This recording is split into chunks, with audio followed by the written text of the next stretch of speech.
Мой дядя самых честных правил. Когда не в шутку занемог, он уважать себя заставил и лучше выдумать не мог. Его пример другим наука, но, боже мой, какая скука с больным сидеть и день и ночь, не отходя ни шагу прочь.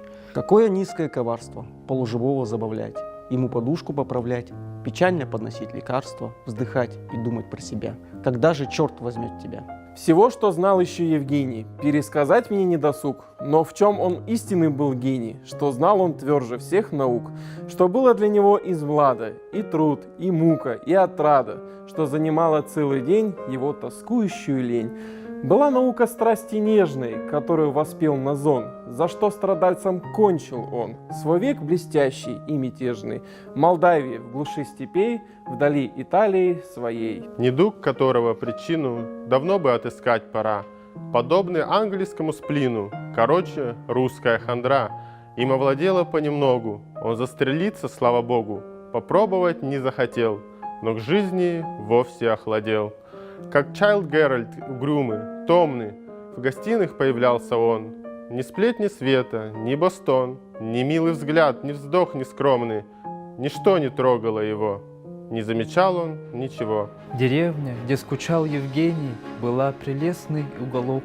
Там вдруг невинных наслаждений благословить бы небо мог. Господский дом уединенный, горой от ветров огражденный, стоял над речкою вдали, пред ним пестрели и цвели. Луга и нивы золотые, мелькали селы здесь и там, стада бродили по лугам, и сени расширял густые, огромный запущенный сад, приют задумчивых дриад. И так она звалась Татьяной. Ни красотой сестры своей, ни свежестью ее румяной не привлекла бы она очей.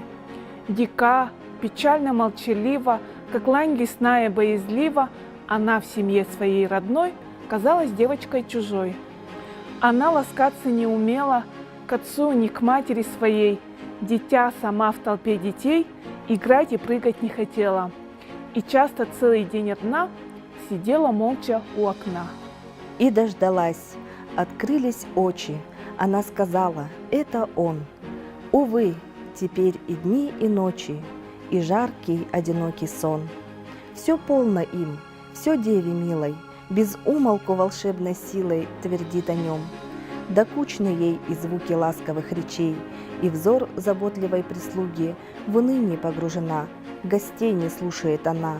Им овладело беспокойство, охота к перемене мест, весьма мучительные свойства немногих добровольный крест. Оставил он в свое селение лесов и нив уединение, где окровавленная тень ему являлась каждый день. И начал странствие без цели, доступно чувству одному. И путешествия ему, как все на свете, надоели.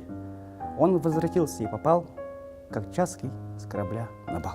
Она ушла, стоит Евгений, как будто громом поражен. В какую бурю ощущений теперь он сердцем погружен. Но шпор внезапный звон раздался, и муж Татьянин показался. И здесь героя моего в минуту злую для него, читатель, мы теперь оставим надолго, навсегда. Кто б ни был ты, о мой читатель, друг, недруг, я хочу с тобой расстаться ныне как приятель. Прости, чего бы ты за мной здесь не искал в строфах небрежных, воспоминаний ли мятежных, ах, вдохновений ли от трудов, живых картин, или острых слов, или грамматических ошибок. Дай Бог, чтоб в этой книжке ты для развлечения, для мечты, для сердца, для журнальных сшибок хотя б крупицу мог найти. Засим расстанемся. Прости.